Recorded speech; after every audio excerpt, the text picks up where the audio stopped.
తెనుగోళ్ళు ఇచ్చిన శిల్పక పండ్లు తేనె మామిడి పండ్లు తీయంగా తిందామె తీరొక పండ్లు చిలక నేరేడు పండ్లు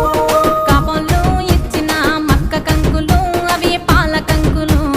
కాల్చుకొని తిందాము కందికాయలు పచ్చి పల్లికాయలు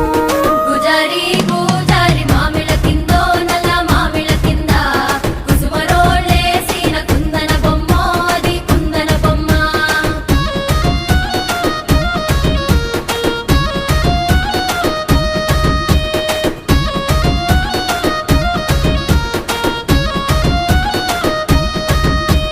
బెస్తోలు పెట్టిన పచ్చి చేపలు అవి వట్టి చేపలు